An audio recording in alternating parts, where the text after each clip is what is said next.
Rape culture is a huge problem on college campuses. A rape culture that we need to really deal with. Sexual assaults are at epidemic levels across the country. There's a rape culture. I hear that a lot, but the author of Who Stole Feminism, a book that says a group of zealots claim to speak for all women, says this rape culture charge is hysteria from a mob of bullies, and that's author Christina Hoff Sommers. So explain. It's not an epidemic, and we do not have a rape culture. The idea of a rape culture means everything in society is reinforcing it and making it seem as though it's, you know, it's a legitimate thing to do. Of course that's not true. The best recent example of the media mob feeding hysteria is this Rolling Stone article, which said at the University of Virginia, men routinely assault women. The article got lots of attention, but then what? It was an absurd story, and the author, the Rolling Stone author, it's not that she made it up, but she believed a young woman who was telling a tale. It turned out to be a hoax. She wanted to believe. The hysteria around campus assault, the false information, the misinformation has been building for so long that we've reached a point where people are willing to believe anything.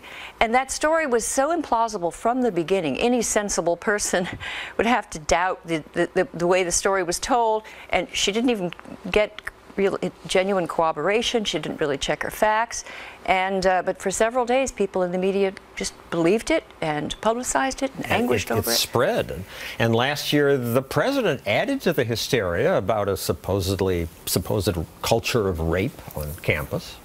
It is estimated that 1 in 5 women on college campuses has been sexually assaulted during their time there. 1 in 5. 1 in 5. We hear that a lot, but how believable can it be? At the allegedly horrible University of Virginia, in 2012, 0.46 sexual offenses were reported per 1,000 students. The next year, after lots of publicity about alleged rape, the number rose to 1.2. But it would have to be 200 per 1,000 students to make the 1 in 5 claim from the president true.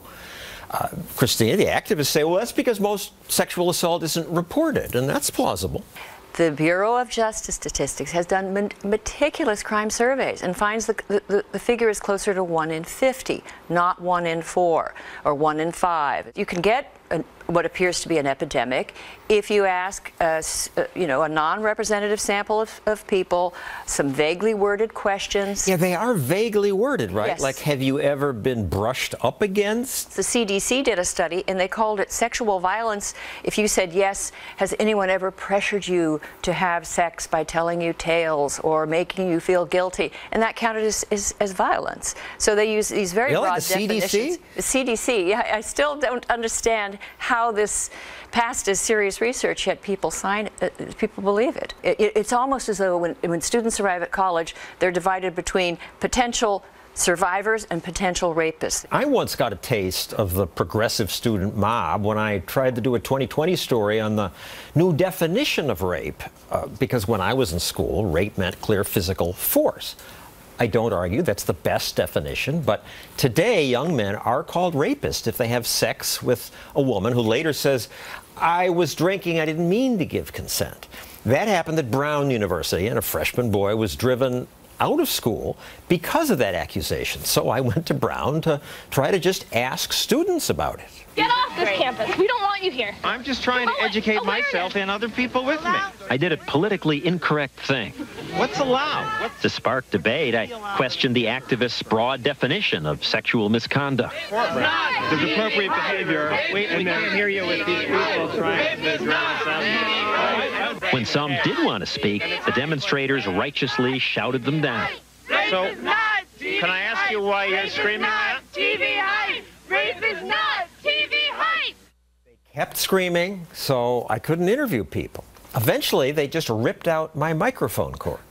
So this is a mob that doesn't even want to discuss the truth. And history is one long example of the dangers of combining misinformation with moral fervor. And young women are bearing this label that they are survivors, when what happened to them, almost anyone with an ounce of common sense would describe it as something else. Panics do not lead to, they don't shed light. They create just confusion, and they cover up serious cases of abuse.